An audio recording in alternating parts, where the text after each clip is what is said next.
Apologies, everyone. Someone just tapped me on the shoulder and told me that I was muted. Good morning to everyone, as I was saying, and welcome. There's a number of familiar faces on here, so you know the protocol for the webinars that we are running. Slightly different today. Most of the webinars we've hosted have been when either our office has been closed or we have still been pretty much working remotely. So I'm very happy to be presenting this webinar today with my colleague Claude right next to me, who's going to walk through some of these steps with me as well. And if I can apologise right up front for some of the strange camera angles. We're doing our best to remain socially distanced while sitting at the same desk. So, and even though it does look like we're fairly close, there is a bit of distance between us. So welcome, Claude, and good morning, everyone. And welcome everyone else. Hopefully everyone can hear us. Keep in mind, we will be sharing the presentation with you after the session, for those of you who haven't been with us before on one of these. And secondly, there'll be a recording posted online. So I appreciate you taking the time. We are going to try and keep to the schedule today and have you finished by 12 o'clock, if possible, allowing for plenty of questions. So, and right up front, I wanted to explain a few things in relation to this session. Although we planned this, I believe, 2 to 3 weeks ago, and the original intention was to talk about business recovery planning, which is a continuation of our business continuity planning, which we launched 3 or 4 months ago. Business recovery planning we feel is critical. However, we have taken the step to shoehorn JobKeeper 2.0 into this session as well, to try and utilise everyone's time in the best possible way, because everyone wants to know a bit more about JobKeeper. So we're actually going to start with JobKeeper and then we'll move through to business recovery planning, but happy to take questions on both as we go through. So just let us know if there are any questions that you do have. It may be best to just jot those down, perhaps wait until the end, because hopefully we can answer those as we go through. However, if there's something pressing, please put it into the chat box, which Claude and Serena are monitoring from our office. And we'll do our best to help you out. And again, apologies if Claude taps me on the shoulder and says, hey, we need to deal with this. And again, I'm looking across 2 screens, guys, so I'm trying to keep everything running as we go. So without any more hesitation, I'll jump into what we want to talk about. And if there is anything that you would like help on or like to know, please yell out. So as I said, I'm joined by Claude, who is my trusty colleague and advisor on all of these things. Claude's very well across not only business continuity and business planning, but also tax and advisory, and of course JobKeeper, which we have nightmares about these days, but we've done a lot of work on and we're very confident on. So you have our contact details if you don't already have them handy. They will be provided later on. A little bit of housekeeping for everyone. As we mentioned, we have got everyone muted. Please keep your microphones off. If possible, we'll run through the presentation and then have a Q&A via the chat function. So as I mentioned, if there is anything, just yell out. The agenda, there does look like there's a lot on this agenda. However, we will be compressing it a little bit, as I mentioned, because the very first thing that we'll jump into will be the JobKeeper extension, or 2.0 as we're calling it. But then we will be jumping boots and all into business recovery planning.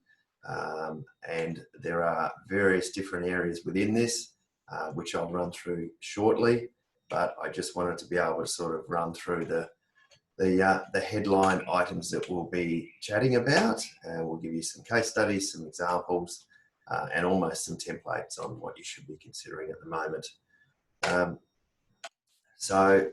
And we also, we finish up with a few questions there. Sadly, before we get stuck into it, I do want to throw in the usual disclaimers that we're famous for in our industry. As usual, I need to let you all know that we are not financial advisors or financial planners. and as such, we're not providing financial advice here today. If you do want financial advice, of course, we can put you in touch with someone. Similarly, we're not insolvency specialists either. So as you would be aware, there's some very strict rules and regulations around solvency. Some of these have been amended as a result of COVID-19. But if your business, for some reason, is unable to continue to trade as a result of solvency or bank finance issues, again, we can refer you to a suitably qualified specialist. But in the first instance, if you've got concerns, please talk to us. I'm hoping, knowing most of the businesses that are online today, I'm hoping that that's not any of you. But if there's ever any concerns, please have a chat to us. So let's jump into JobKeeper. JobKeeper is an interesting one. We're all, I believe, across JobKeeper, the first version of JobKeeper. And as we all know, last week, the government came out and extended JobKeeper. So what that effectively means, and as we all know, at the end of September currently, the original JobKeeper ceases. And there's been a significant concern in the business world that there is what people are calling a cliff, and people would fall off that cliff once JobKeeper was withdrawn. So the government have been smart. They've come out and said, all right, well, we've learned from the first version, but we want to still provide a base. So they have effectively extended JobKeeper for a further 6 months. And I'll say 3 to 6 months, that will become evident. But effectively, from 28th of September, and what I am going to be doing, guys, is just running through what we've got on the screen. So this is not death by PowerPoint, but we wanted to give everyone a summary of the facts and how the new scheme will work. That's fair, isn't it, Claude? Yeah, absolutely. So it's pretty basic, and as I've always said, it's a blunt tool, JobKeeper. And at this stage, the information that we've got here, there is some more detail from Treasury, but this is the guts of it. We are still awaiting guidance from the ATO because they will again administer it. So bear with us. We'll update everyone when we get more detail as to how it will work. As we all know, it originally came out and then it was amended and then it was moved and then it was shifted and a few other things. But at this stage, JobKeeper 2.0 means that from the 28th of September onwards, businesses wanting JobKeeper payments will need to re-qualify.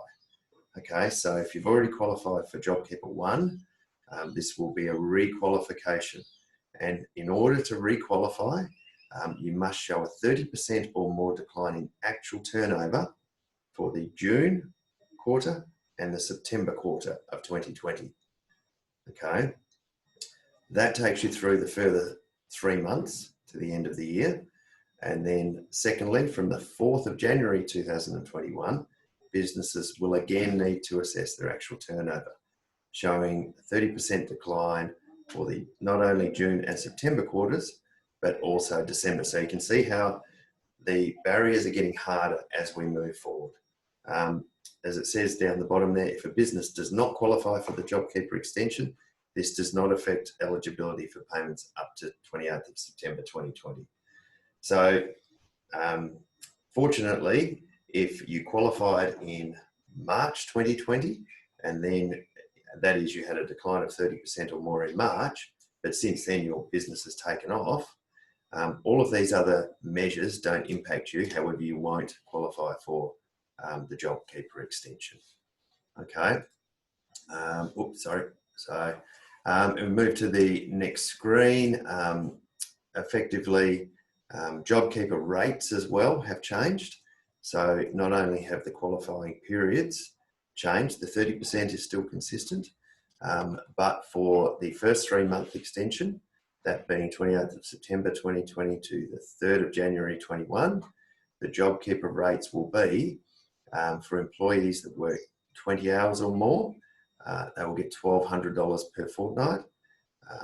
And there'll also be $1,200 per fortnight for eligible business participants who are actively engaged for 20 hours. Now, I had to have a bit of a laugh about that because I don't know too many eligible business participants that don't work 20 hours or more. But so you can see where I'm going with that. If you're already qualifying as an eligible business participant, pretty sure you'll manage to do 20 hours. If you have employees who do less than 20 hours per fortnight, their amount will reduce to $7.50 per fortnight. So this takes into account those casual and part-time employees where, it was a bit strange previously where you had these part-time high school and uni students who were doing one shift a week. All of a sudden they got a massive pay rise for doing the same amount of work. So the government have tried to combat that by saying, well, we'll have a couple of levels of employee. And it's strange, and it's fairly close to home. I know Claude's daughter as well was eligible for JobKeeper, and she got a massive pay rise and thought it was happy days, didn't she? Yeah, so, she did. Just one thing to note on that, Calvin, with the employees is they still need to be eligible employees, as in they had to be in your employee prior to whatever the date was. I think it was 1st of March. Excuse me. However, in that first dot point, it talks about that they needed to have done 20 hours or more on average in the 4 weeks prior to the 1st of March. So it's not going to be in relation to them working in, say, September onwards. It's got to be a case of they worked that 20 hours back to prior to 1st of March. So you need to go back and obviously check your pay records for which and there's calculations that need to be done for not only for you as a business if you qualify in the turnover reduction, but also for which employees get what rate. So as Calvin said before, the government has really tightened up on the eligibility of payments, and it's not just a blanket one size fits all. Now they've sort of said, well, if you've done X amount of hours prior to 1st of March, being 20 hours more or less, that dictates how much you get paid for the first 3 months in the extension. Okay, thanks, Claude. That is a good clarification on that as well, guys. So, and we are already seeing where now that the 2019-2020 financial year has completed, the ATO has all of the information for all of your employees, as well as yourself personally. And this is where they're going to start to connect the dots in relation to JobKeeper. So if you have employees during that period and you applied for JobKeeper and have been paid for it, they will just connect all of the numbers up to ensure that what you've told them in your declarations is correct. And if what you've told them isn't correct or it doesn't comply, then you will be getting a tap on the shoulder or a polite inquiry from the ATO.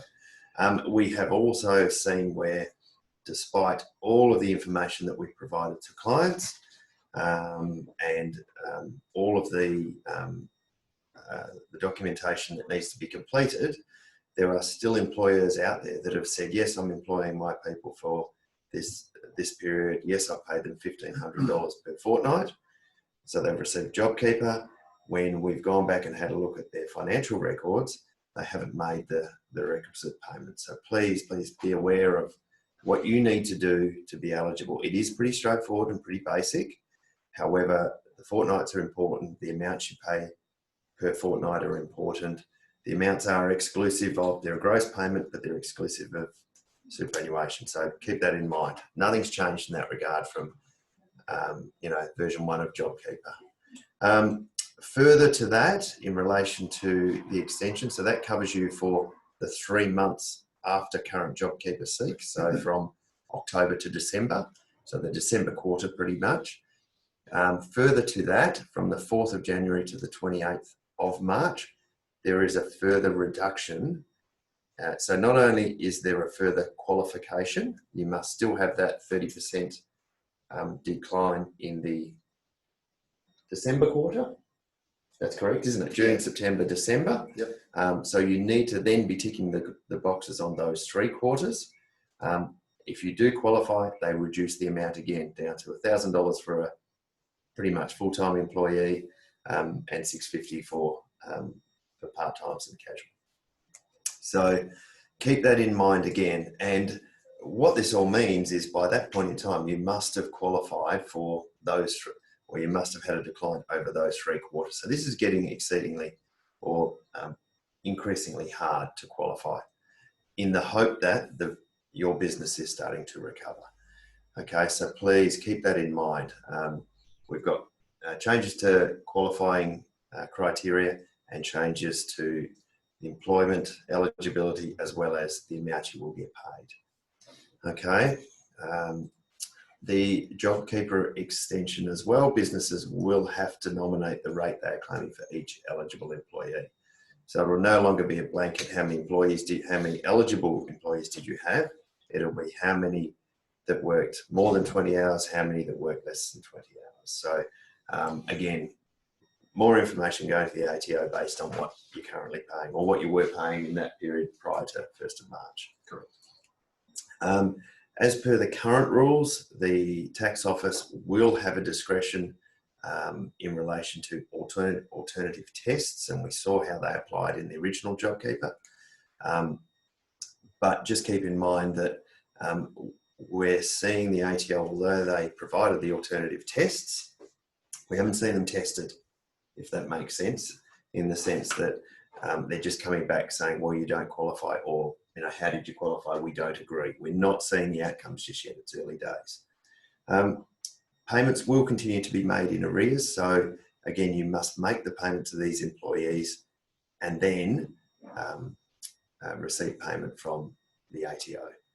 Okay, so you pay your wages, you lodge all of your declarations, you maintain all of the records that you do need based on you qualifying and being eligible, and then the ATO will pay you. Fortunately, the ATO have been very quick. The payments have been coming through in 2, 3, 4 days within lodgement. So, or we've seen that. I'd be interested to know how clients are finding it if you're doing it yourselves, because we're seeing it come through our ATO portal as tax agents. So if anyone's got any feedback on how long it's taking, how short or long, but yeah, I've been very surprised at how quickly this has all been processed. So that's good to see, and I believe it's a directive from the ATO to make sure this money gets to employers. Further to this, we did post a recent article in relation to JobKeeper 2.0. So have a read of that. Also keep an eye on our website for updates. As we said, we're still waiting on a lot of information and guidance from the ATO, as well as, keep an eye out on our social media, be it LinkedIn or Twitter in particular. And I believe we post on Facebook as well. Serena's probably want to tell us that. Yes. I'm not huge on Facebook, but yeah, the website's a great starting point. But if you're into Twitter or LinkedIn, that's a good spot to start. Serena tells me yes, we are on Facebook as well, so feel free to follow us. Look, in relation to that, I'm happy to take questions at the end of the session, and it probably is my preference so that we can keep running. I've had to compress down the next part of the session from 55, 60 minutes down to about 40. So I'm going to try and keep it pretty brief, or not even that much time. So apologies for sort of rushing through that a little bit, but at the moment it's very high level. We'll provide further guidance. If there's demand for it, we will also run more webinars like this so that people can ask questions and we can update you as we become updated ourselves. Okay. So business recovery planning is an area that in particular Claude and I and the team here at Business and Wealth are focusing on at the moment.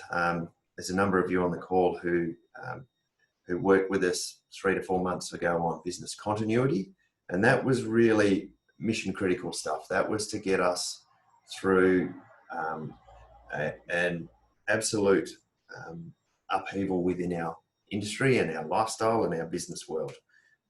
So we worked with a number of clients, and it was a great process to work through with clients as to, all right, what do you do today, tomorrow, next week, the week after, and how do you really shore up yourself in the here and now to make sure that you get through this, because it was a real unknown at the time. So we've sort of gotten through the 2, 3, 4 months of that period, and fingers crossed, and I don't have a crystal ball that's working at the moment, but let's hope that we can continue to recover from all of this. Having said that, we're all seeing what's happening in Victoria at the moment, which is very scary and concerning for all involved. So those, we have clients over there, I have family over there, those sorts of things. So very concerning to see what's happening and the impact that it's having on people's lives and health. in addition to their businesses, which again, they've sort of, you know, it was one step forward and about 4 steps back for a number of them. So very concerning, and thinking that couldn't happen to us again. We hope that it won't. So what we are doing, and I am the eternal optimist. I like to think, all right, well, we're all moving forward now. But just please, we need to be thinking about the future of our business and how we continue to be viable and prosper. So that's what this session's really about. As I said, I apologise for condensing it. We will rush through certain slides, but you'll get all of these after the session. So you can go back, and happy to take any input from you after the session. So really what we wanted to start to talk about is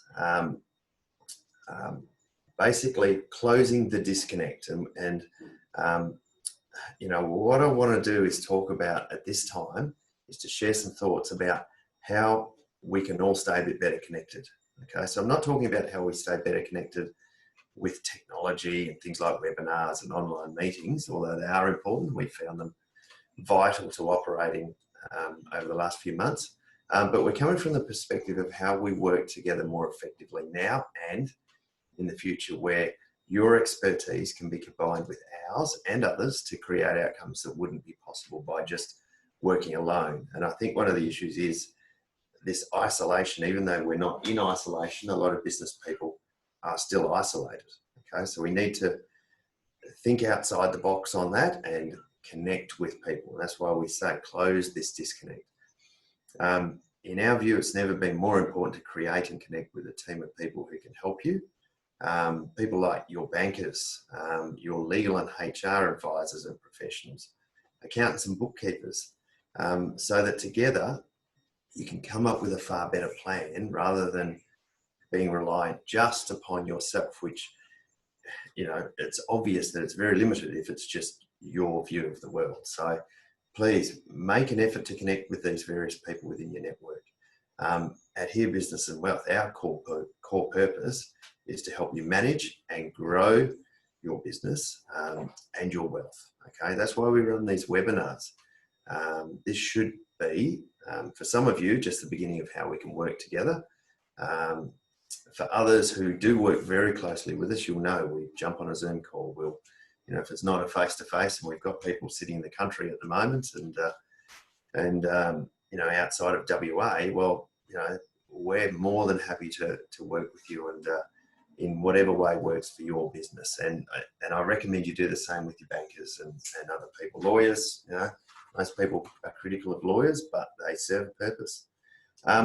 So in relation to this, please, I encourage you to take notes. I'm going to ask you if you're willing to share some of your information, and don't be shy about asking questions as well. Okay, so that if I can jump into now, what I want to talk to you about is, and I've got, and some of these are just headers, so I am going to talk. And Claude, kick me under the desk if you can reach, if I'm rambling on. But we talk here about the need to reinvent, and I'm pretty confident most of you know where I'm coming from. But you know, during times like this, times of adversity, we're often forced to think outside the square, to reinvent the way we work or how we behave. So we basically looked at this and saw 4 main opportunities for you to reinvent your business. Okay, the first opportunity is to innovate. And now, if you look at a dictionary definition of innovation, it says it's the introduction of new things, ideas, or ways of doing things. Now, a great example we heard of recently was a company that changed from selling travel pillows, which all of a sudden fell off a cliff due to the cut in travel. So they were selling travel pillows, that stopped dead in the water. So they moved their business to selling hair clippers, which was completely different. But as we all know, didn't worry me too much. But you know, you can go out and see your hairdresser or your barber, so you had to get a haircut at home. So they just sort of they moved a complete shift across. Okay. Clearly, this was something completely outside their normal business. So in this sense, innovation is doing something completely different. An example for you might be introducing a new product line, a new service, or dramatically changing the way you operate your business. The second way to reinvent is to re-engineer. Okay. Now, again, we've got a couple of engineers on this call, so this is not in the normal way that you would think about re-engineering something, but you've got to think about it in relation to your business. So again, the dictionary defines re-engineer as to change and improve the design of a product or a system. So again, you engineers, you love that sort of thing because it's right up your alley. But in other words, use what you've already got to produce something completely different and preferably better. Okay. So one example that we thought of in relation to re-engineering, there was a Kiwi beer company. The Kiwis are quite innovative in lots of ways, but normally they produce beer. So they looked at the plant, looked at what plant they had and what their plant can make, and they moved from producing beer to creating hand sanitizer. And again, we all know what happened to hand sanitizer over the last 3 or 4 months. It is worth noting, and I wanted to make this very clear, this is not the same as all the US residents who asked if it was safe to drink disinfectant to cure coronavirus. I think we blame the illustrious president for that, don't we, Claude? Yeah, the less you say about that, the better, I'd say. There was another example, again, we thought of re-engineering. The Formula One teams, their business stopped dead in the water. Okay, so no more Formula One races or anything like that. But the teams themselves, and if you know anything about F1 racing, there's a massive workforce behind them. So they were no longer fixing cars and repairing them and getting them ready for races. So they turned their minds to making ventilators, which again was a critical need at the time. And speaking of ventilators, we've also seen some local WA businesses that turned their minds to that over the last few months. So one in particular that we know. So it's not just the multi-million-dollar businesses, they're smaller businesses, local businesses that have said, well, we're going to re-engineer. We've got the smarts, we've got the capabilities, we've got the resources, the plant, the equipment. We're going to see what else we can do. Okay, so that's about re-engineering. So again, I encourage you to think about how you can re-engineer in your business. The third way to reinvent your business is to adapt or change the way you deliver your products or services. Okay, so you think about adaptation, and if you think about it in a biological sense, adaptation is the process by which a species becomes more suited or fitted to its environment. So in other words, if we take the new normal, as people are calling it, and I hate that cliche, so apologies, but the new environment we've got and we find ourselves in, how can we change to suit that environment better? So if you sort of look outside your window now and you see the world is different, all right, how can you change and adapt to suit that better? A great example of that is the local beauty therapy business and hair salons and all sorts of things around the place that, again, all of those businesses ceased overnight. So again, we know of one that emailed their entire client base offering a free online skin consultation if they bought a product. So as well as new bundles of products, including full size and samples, they marketed it as a home facial. So again, they said, well, we can't do what we were doing previously because the environment's changed. How can we continue to be of value? That business couldn't continue to operate. Similarly, we've seen how the gym industry had to adapt. Okay, all of those gyms just had to lock their doors overnight. So they went from offering in-house classes to virtual classes to online fitness assessments, anything and everything they could possibly do to adapt and continue and to survive. And that was the important thing. Okay, some people don't quite understand this. I think there's a few Perth drivers that need to be pushing for this as well. I think they need to, especially when you drive on the freeway every day, as I do. But as we all know, we can reinvent in those 4 ways: innovation, re-engineering, adaptation. But the fourth way, we like to say, widen your lane. Okay, so what we mean by that is to broaden your product or service offering. For example, the cafe who broadens their offering from purely, fridge or cabinet food, as they call it, and coffee, to include ready-made meals, boxed treats, selling wholesale ingredients, and even ingredients for, bundling up so you can take it home and cook it. Okay, I know one of my favourite restaurants where I live, they were closed. So they sort of closed off all of their dining area of the restaurant and just set up a takeaway. But within that takeaway, they sold everything from muffins to pre-prepared meals to ingredients, jams, bread, and alcohol. So, they broadened everything out. I drove past, and I haven't actually meant to mention it to Claude. There was a cafe that, again, they had to close because it was a seated cafe. I only noticed the other day that they knocked a hole in the wall so that people could just walk up, didn't have to go inside. So with these ideas in mind, innovation, re-engineering, adaptation, or broadening your offering or widening the lane, what do you think you could do in your business? And that's really what we want you to start talking about. And that's what business recovery planning is about. Okay, so what I want to do is step you through a few things, but that's really the starting point, is those 4 areas that we want you to be coming from with that focus, and then stepping through a process to see where you can go from there. Now, a lot of this starts at a personal level, okay? So, and we like to call it, the natural order in how you go about these sorts of things. And for most business people, you need to start at the grassroots. With business continuity planning, those of you we worked with and who got involved in our webinars will record, we asked you initially to put your oxygen mask on yourself first. It's the old plane analogy. You can't help someone else unless you're in a position to do so yourself.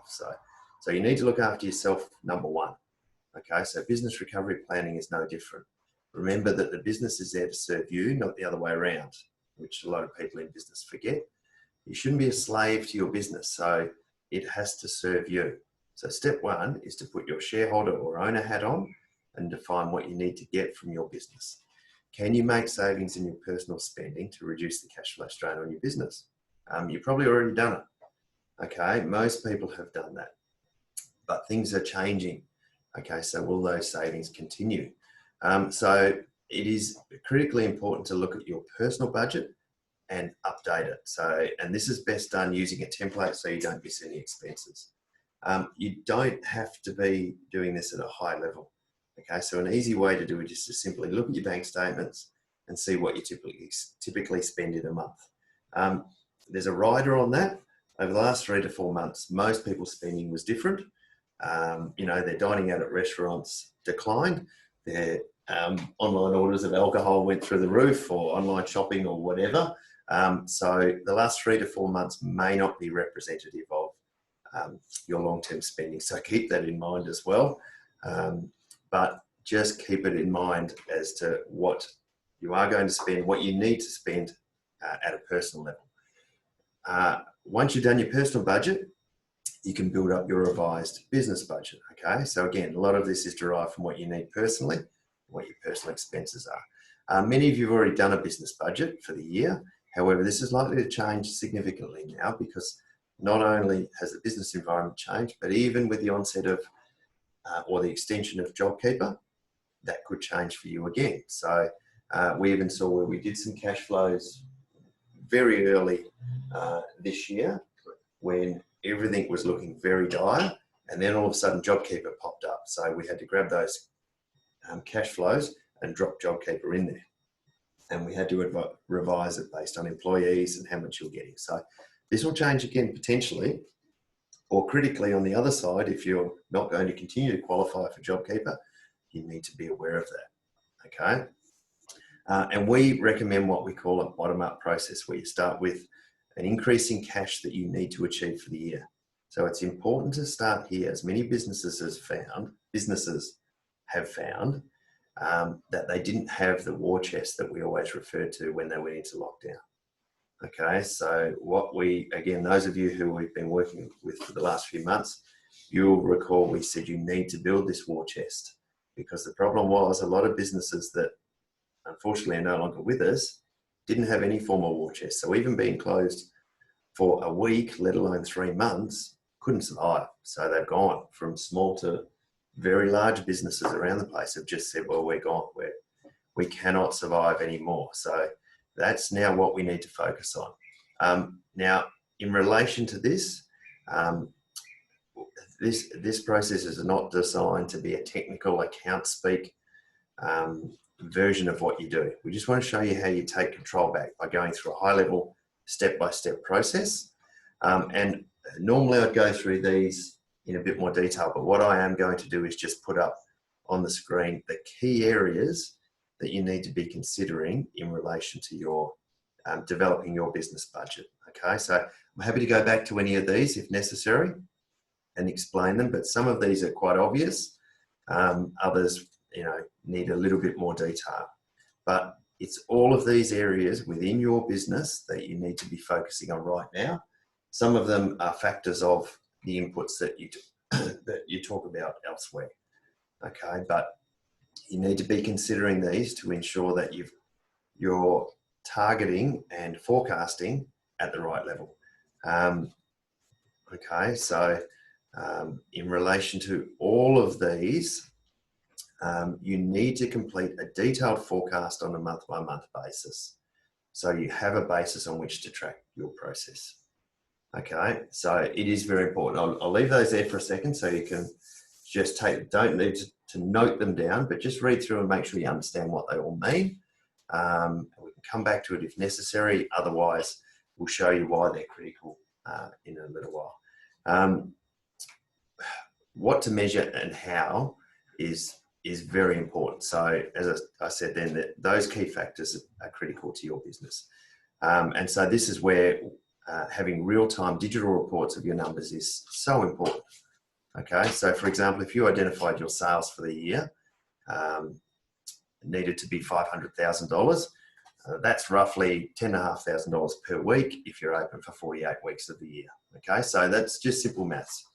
So you want to have a system for recording how you're going against that target. Now that's a very basic measure, and I've tried to use figures that are fairly easy to calculate. But they're the sort of things that we need to start with. Similarly, if you have debtor terms of 70 days, so if you issue an invoice to a client and you say, right, well, I want to be paid in 7 days, but your debtors are currently taking 40 days to pay you, you've got a problem. So you need to have systems in place to be able to identify what your current debtor days are, because you're kidding yourself if you think you're on 7-day terms. And you would be surprised at the impact on cash flow it can have from taking your debtor days from 40 days to even 30 days or 20 days. Okay, so we play around with some of those numbers too and show you the impact on cash flow, debt reduction, interest payments, those sorts of things. So we strongly recommend you measure no more than 5 of your most important numbers. Okay, a lot of people think they have to measure everything that moves. All right, you don't need to do that until such time you've got a handle on, if you like, the 5 key performance indicators, or KPIs as we call them. Some examples of KPIs are daily or weekly sales, gross profit, and that can be overall, it can be by product or service. As I said, debtor days, or increase or decrease in cash. Once you have KPIs and the budget, it's important to have these numbers loaded into your monthly reporting system so you can track them. Okay, so we can help you with the most appropriate technology for your business. Most of you would know, and I've actually got their banner in the background. Xero is a great starting point. We're huge advocates for Xero. We use it, day in, day out, hour in, hour out. So discuss it with us. If you're not on Xero, we can chat about what you are using. But you do need to take this further, and you need to start measuring appropriately all of these things. As we often say to clients, what you can measure, you can manage. Okay, so, and if you're managing it, you can impact it. All right, so please keep that in mind. Opportunities. Now, this is where we start to go a bit deeper within your business. And again, I want to try and get through this a bit quicker, so apologies. But opportunities, once you know at a high level what your budget is, it's time to look at opportunities that exist to achieve that budget. Again, we recommend focusing on no more than 5 key opportunities. All right, so think of the ideas we talked about earlier, reinventing and adapting and widening lanes. Opportunities could also be things like working in more of an online way with your team or customers. You may no longer need the same premises. You may need to redefine roles in the business, maybe lines of revenue to pursue or businesses to acquire. Other opportunities might be around the adoption of technology or systems. Okay, take the time to brainstorm all opportunities to improve your business. It's extremely valuable and empowering if you start to think about it. You really need to look at everything within the business. If you like, and if you don't mind me continuing to talk, just jot down any opportunities that quickly come to mind. Feel free to share them with us. I don't need to publicly name you or anything like that, but just interested to know what opportunities come to mind. And if you want to share them with the group and you're pretty proud of it, let me know. But the opportunities that you're faced with, you need to start identifying those. Similarly, but on the other side of the ledger, you need to look at your vulnerabilities and critical challenges. That's the flip side of opportunity. So again, what are the 5 biggest vulnerabilities in your business right now? They could be poor cash flow, it could be a downturn in demand for your products or your services, poor debtor management. It could be that the bank have called you up, you might have breached some covenants. So naming the vulnerabilities in your business, similar to the opportunities, but it enables you to make a plan to overcome them. Okay, so as someone once said, name so you can tame. All right, so a lot of people don't like to talk about it and they hope it goes away. If you actually name it and identify it, you can actually take control of it or get your mind around how you deal with it. All right, you need to be brutally honest in relation to vulnerabilities. A rosy plan for your bank is not going to pass muster. Okay, the banks are well aware of what's going on out there. You can't fool them. They're not just going to tick a box saying we've got financials, we've got a cash flow. Yeah, that's good.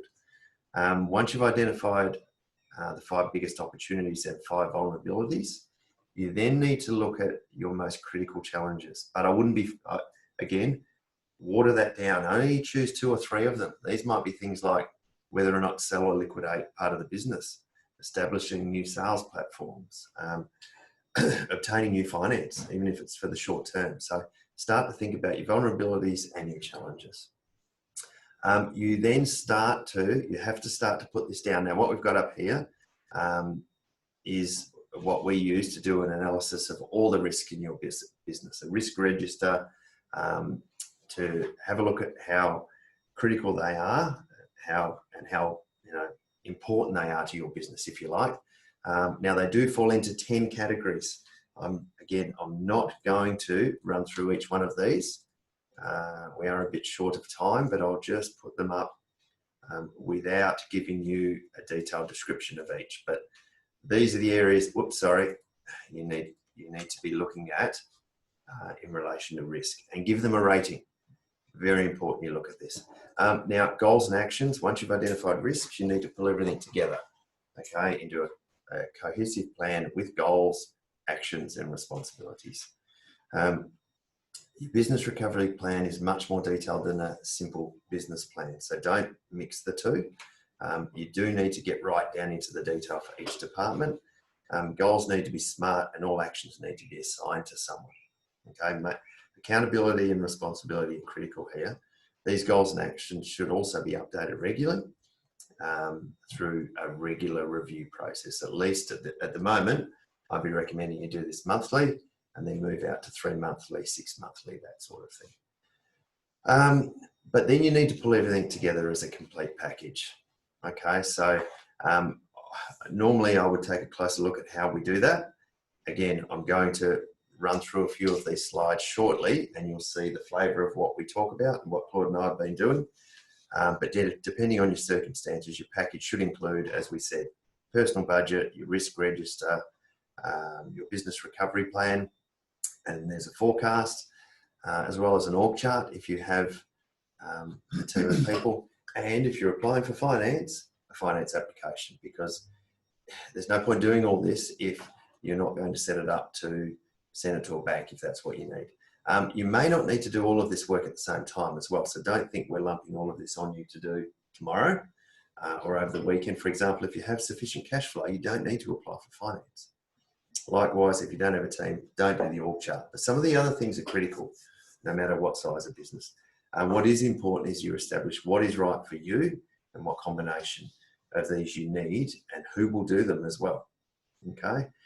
Now the plan, what we've put up is a bit of a template for a business recovery plan for a business that doesn't actually exist. We've sort of changed the name and changed some of the details, but just wanted to give you an idea of what it looks like as we pull it together. So, you know, as you can see, there's an executive summary. You don't need to read all of this now, but you know, we just go through and we talk about, you know, what's happening in the business, what it's faced with, what it's doing, those sorts of things. We then start to get down to some of those key factors that we talked about earlier. So you'll see now why personal budget was critical, the business budget, the business forecast. And further, we start to talk about some KPIs. So you'll see within here some of the KPIs that we're looking at. And in particular, these are still high level: gross revenue, gross profit percentages. These are things that you do need to be identifying in your business, good or bad times. Okay, you need to be running through these. You need to be setting some targets, and then you need to be measuring against those targets. Okay. Similarly, there's some further figures that we would be measuring, but the critical KPIs that we talked about, as you can see there, we've listed 5 for this business, and we've also listed 5 opportunities that are important, continuing on, vulnerabilities and critical challenges. So I'm not going to dwell on it. This business is, you know, close to reality, but we have, as I said, changed a few things. But to give you an idea and an insight into how we do these things, how we recommend you look at business recovery planning. Having said that, we're not saying this is the only way you do it. So please don't think that our word is gospel, but we find this works for us and our clients when we get an opportunity to work with them. But we also get situations where a client says, well, while we're doing that, I need you to talk about this because my business is different. So don't think that it's one size fits all either. You don't need to just look at, for example, those critical KPIs might not suit your business. So don't think they're the ones you need to target. You need to identify what's right for your business. Now the plan itself, this is where, you know, who was it that said, I love it when a plan comes together? Was that the A-team or something like that? Yeah. Someone? So the reality of this is we build out the plan. We look at what we need to do. We look at who's doing what. So you can see here, you know, annual goals, 90-day goals, what the actions are, who's responsible and by when. Okay, so again, who's doing it? When do they have to do it by? And you need someone to drive this. You can't just sort of put it all on paper and then hope it's going to happen, because I know through bitter experience that just doesn't happen. So similarly, we've got the departments here, and then this is just an extension. So if you like, we had to get 2 pages onto one to show you how it all works. Again, it's just about making people accountable, identifying what needs to be done, measuring, managing, and making a plan. All right, this really is, as we say, business recovery planning. So keep that in mind every step of the way. Don't dwell too much on this at the moment. Okay, you'll have plenty of opportunity to go to it. We invite you to come back and talk to us. You know, the important thing that we really need you to do is take some steps from here. So the fact that you're on this webinar is a great starting point, but you now need to act. Okay, so I hope that we haven't overwhelmed you with too much information, and I've tried to not go into too much detail, although I have in some cases. So, but our goal has been to share with you what this business recovery planning is all about and how to do it, to enable you to do it yourself if you like. So what are your next steps? Because critically, doing nothing's not an option. All right, we're entering into a period of business that is simply not normal. So doing what you've always done is unlikely to give you the same results you've had in the past. In fact, I'll say, give you a guarantee it's not going to happen. You need to put that oxygen mask on yourself, and the more sustainable you can make your business right now, the better it is for everyone in your life, and better overall for you know, your business, your team, your family and the economy even. Make a plan to get through. You do need to make a plan and focus on what you can do as opposed to worrying about what might happen in the future. We actually saw a lot of people that were paralyzed by fear and they just did not know which way to move and they felt as though they were sort of spiraling into the ground. So you need to take action. You can't just sit there and keep your fingers crossed and hope it all comes good. It's not going to change back to how it was. I think everything's changed long term. And importantly, we're here to help you. Okay, we want to help you. We have helped a lot of businesses already and we continue to help them. So don't think you're doing this in isolation. Okay. As we said, we can help you with online business recovery planning sessions. We can even extend that, include finance applications as well. So our recommended strategy is to complete a business recovery plan. Okay, so even to date, we're getting great feedback on how helpful this has been. And I'm hoping that even just going through this webinar, you find it useful. Okay, so if you haven't yet done your own business recovery plan, do it now, okay, as it will form a great starting point on which to build your improvement strategy, in particular cash flow improvement. And it will definitely help you with any upcoming loan application. I know, again, working with clients who've gone to their banks, the banks are saying, we know it's tough out there, but at the end of the day, if you borrow money, it needs to be repaid. So how are you going to repay it? How are you going to recover? Okay. So you have it, as I said, you have a number of options. You can meet with us online and we can do it together, either as a once-off session. It's usually about 4 hours, or we've even split it into 2 2-hour sessions previously. Okay, so we can work through a number of options with you to assist. We can additionally, if it's needed, we can work through and do cash flow forecasting with you. We can do the finance applications. However, we are also happy to talk to you about, even on a complimentary basis, look at, business recovery reviews. So just talk to us, tell us where you're at. Some people have just said, I need your help. You need to walk me through this process from A to Z. Okay, other people have said, oh, I'm not sure I need it, or I reckon I can do it myself. So we can schedule some 15-minute calls with you just to run through and just, all right, these are the steps you need to be considering. This is what you need to do. Obviously, our preference is to be able to dig deep into your business and give you real value. Okay, but not everyone's in that same position to be able to do so. If you're unsure on which way to go forward, or you just want to talk to us, just have a chat. We'll have a complimentary chat about what your goals are, what your problems are, and what your challenges are, and then we agree which way you want to do. Okay. Importantly, though, if you're going to need to get business finance, it's critical you prepare a cash flow forecast. So again, you can do this yourself. It is not rocket science, and sort of a lot of people in my industry hate me for saying it, but most business people can prepare their own cash flow forecast. Okay, it doesn't need to be something that BHP would prepare. But you need to do this if you're applying for finance. A lot of people just don't understand what's required. We also know it may be difficult to commit to spending, whether it's with us, whether it's with lawyers or bookkeepers or whatever. You just need to talk to these people. Like us, most people are willing to chat with you about the best way to handle if something does need to be paid for up front or over a period of time. We know the benefits you get from all of these services that we offer clients. So it's all about helping you as quickly as possible, ensuring we can work with you to build a stronger and more resilient business. Look, with that in mind, and again, we have hit 12 o'clock, so we're probably at our limit at the moment. But what I would like to do, hopefully I've covered everything, Claude, as well. Do you know? You have, Cal, yeah. So, look, I want to open up to questions now. And importantly, it can be in relation to JobKeeper, it can be in relation to business recovery planning, but or anything, if you like. So please let me know if there are any questions. Apart from that, and I'm just trying to keep an eye on a few things, but apart from that, look, thanks for taking the time to attend this webinar. We appreciate that everyone's time is valuable. And we do hope that we've given you plenty of ideas to think about, as well as some options what you need to do in your business, what's critical to you, and how we can support you if that's needed. Keep in mind the future is potentially very different to what we've been used to.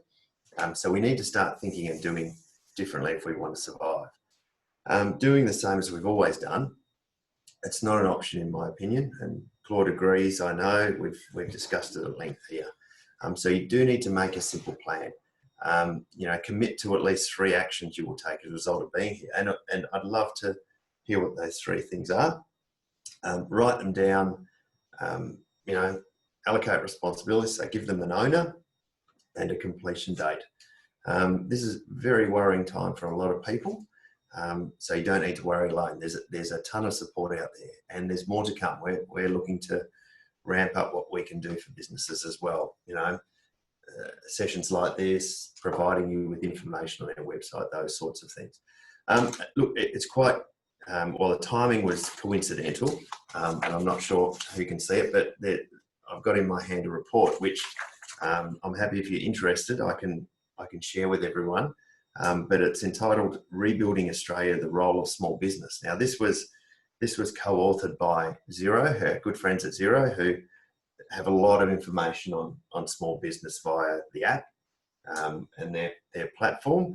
So they've done a lot of research, but they teamed up with Bernard Salt and his group. So those of you who know Bernard, he's a very well-known demographer, and he looks at what is happening, lifestyles and businesses and economies, and pulls it all together. So this was only released yesterday, I believe. Yes. Or at least in the last 48 hours. And it's a great report, and it's worth reading. It looks very thick, but a lot of it's tables and numbers at the back. But there were some critical things that I found in it, and one of them was, we all saw the unemployment figures, but one of the headline facts that I identified with was small businesses were twice as badly affected in the early days of the pandemic as all other businesses. So that's our focus. We're small and medium business advisor. We don't deal with the big end of town. We want to focus on businesses like yours. So this was interesting reading for us because it was confirming everything that we were seeing and hearing from our clients and what we're identifying in the business community overall. And as I said, quite coincidental, because we planned this session 2 or 3 weeks ago, and we've been working on all the information on business recovery and adaptation and reinvention and re-engineering. But I wanted to just hone in on something that Bernard Salt talks about in his intro. And he talks about, he says, COVID-19's had an economic impact on workers, families and small businesses. What small and possibly also large businesses must do is to muster the resilience to respond, to adapt and to innovate. Now, I can guarantee you he hadn't seen our PowerPoint that we put together and the information we had when he wrote this, because he's probably doing it around the same time. But I just read that and I thought, gee, we're talking about the same thing. So Claude and I both feel better that someone like Xero, or particularly Bernard Salt's, talking about exactly the same message that we are. It is important that you do these things. So look, if you have questions, please let me know. We didn't have a lot of questions submitted pre-session. So happy to take any questions at the moment. Having said that, as I said, I would love to hear from any and all of you in relation to what your challenges are, what your opportunities are, your vulnerabilities. If you even wanted to pick a few of those, send me an email, send Claude an email, and just let us know what they are. If you do that, I'm happy to share the report that I just referred to. I can email it back to you and just give you any other insights that I think might suit your business. So, but apart from that, look, I'm happy to wrap up. We've gone 4 minutes over time. So given that we started a few minutes late, I'm probably pretty much on time. So, Claude, would you like to add anything at all? Look, the only thing I would say is just to be honest with yourself, especially when it comes to doing your forecasting and your budgeting, because we are seeing some instances out there where some people are doing well out of COVID, much more than they originally anticipated. There's a lot of doom and gloom at the start, but I think some of our clients and businesses have been pleasantly surprised that the way they've been able to work through this. But we are seeing instances where there are some businesses whereby they are literally hanging on by the skin of their teeth, and it's all to do with JobKeeper. Now, if JobKeeper was to cease, and it will cease, for some it'll be in 3 months, for some it'll be in 6 months' time, you need to be truthful with yourself and incorporate those payments you're receiving, and more importantly, to incorporate them to stop when you're going to stop receiving, because there could be some hard truths that need to be done. So all I would say is be true to yourself, be honest with your budgets and forecasts, because there's no point putting in, I suppose, inflated figures to make it look good if they're not going to be achievable. So, but again, happy to chat to anybody that's got some general queries or questions, and happy to sort of answer any concerns you may have. Thanks, Claude. Look, it doesn't look like we've had any further questions, so shoot those through. Otherwise, take the time to review the slides that we ran through today, in particular the ones that we didn't get time to, so apologies for that. And rest assured, we will update you on JobKeeper as information becomes available. Stay in touch with your advisor within our firm. And apart from that, look, thanks very much for joining us. Hopefully we've provided good value again, and look forward to speaking to you all again soon. All the best for the rest of this week, and have an enjoyable weekend as well. Thanks, guys. Thank you, Claude. Thank you, Serena, and we'll speak to you very soon.